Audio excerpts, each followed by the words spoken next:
اللہ نے اس مغضوب علیہم قوم کو، اس ملعون قوم کو کیوں اب تک چھوٹ دیے رکھی؟ میں بتا چکا ہوں یہ بڑے عذاب کے مستحق ہو چکے تھے حضرت عیسیٰ علیہ السلام کے زمانے میں، چھوٹ دی ہے ابھی تک ہے، بلکہ ایک مرتبہ ابھارا ہے، 1900 برس کے بعد ابھرے ہیں یہ بالفور ڈیکلریشن 1917 سن 70 عیسوی کے بعد، تقریباً 1900 برس، 1850 برس تو ہے ہی کم سے کم۔ پھر creation of Israel 1948، 1967 extension of Israel, یروشلم پر قبضہ،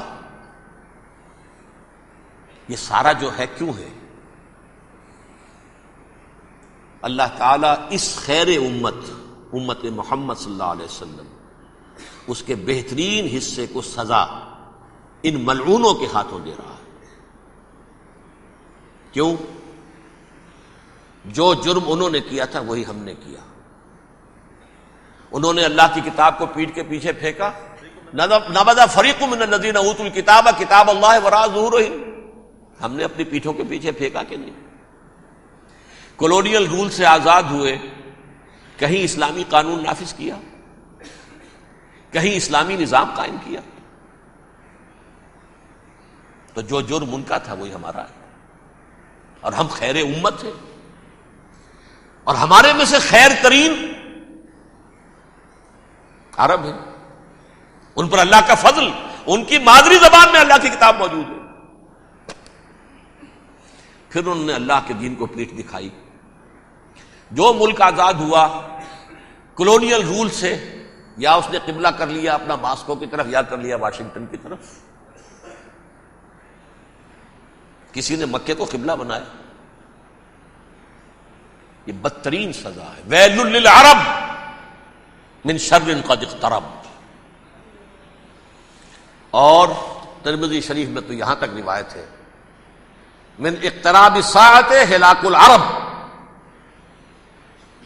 قیامت کے قرب کی ایک نشانی یہ بھی ہوگی کہ عرب ہلاک ہو جائیں گے۔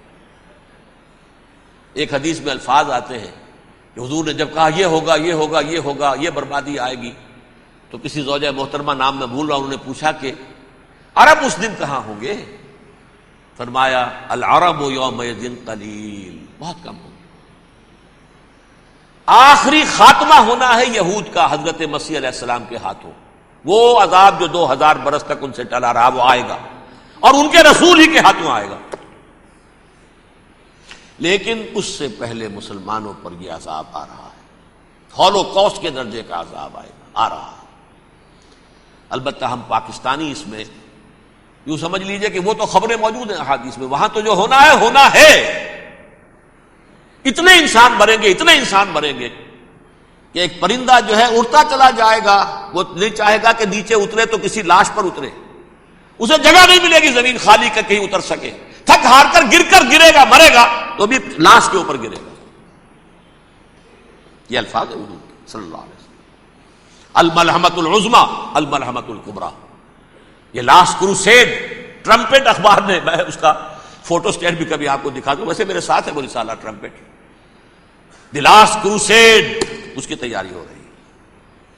وہ الملحمۃ العظمی اور ملحمۃ الکبریٰ جو ہے وہ آنے والی ہے۔ ابن ماجہ میں کبریٰ کہا ہے، اکبر کا مؤنث کبریٰ، ملحمہ کبریٰ سب سے بڑی جنگ، اور ملحمہ عظمی سب سے عظیم جنگ، یہ ہوگی اور بہت جلد ہوگی۔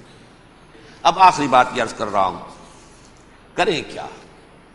کچھ کریں بھی کہ نہیں؟ پہلا کام تو یہ ہے کہ اصل زندگی آخرت کی زندگی ہے۔ دنیا میں تباہی بربادی آ بھی جائے، آخرت بچ جائے، پہلا کام یہ ہے کہ ہر شخص توبہ کرے، لیکن توبہ توبۃ نصوح، توبہ کی تسبیح نہیں، آیہ کریمہ کا ختم نہیں، لاکھ مرتبہ لا الہ الا انت سبحانک انی کنت، اس سے کچھ نہیں ہوتا۔ توبہ یہ ہے اپنی معاش کے اندر جھانکیے، اپنی معاشرت میں جھانکیے، جہاں جہاں اسلام کے خلاف کچھ نظر آئے پھینک دیجئے، نکال کر کاٹ دیجئے، بے پردگی ہے نکالیے، آپ کی کمائی میں کوئی حرام کا عنصر ہے ختم کیجئے، توبہ کیجئے، ابھی کیجئے، عملی توبہ. فرائض کی ادائیگی میں کوتاہی ہو رہی ہے، ابھی شروع کیجیے. اللہ کے دین کے غلبے کے لیے جد و جہد. ان صلاتی و نسکی و محیایا و مماتی للہ رب العالمین لا شریک لہ وبذالک امرت وانا اول المسلمین. بڑی ہے. اگر میرے اور آپ کے کیے کچھ نہ ہوا تب بھی کم سے کم میری اور آپ کی آخرت تو بچ جائے گی، عاقبت تو بن جائے گی. اخروی عذاب، سب سے بڑا عذاب، دائمی عذاب، اس سے ہم بچ جائیں.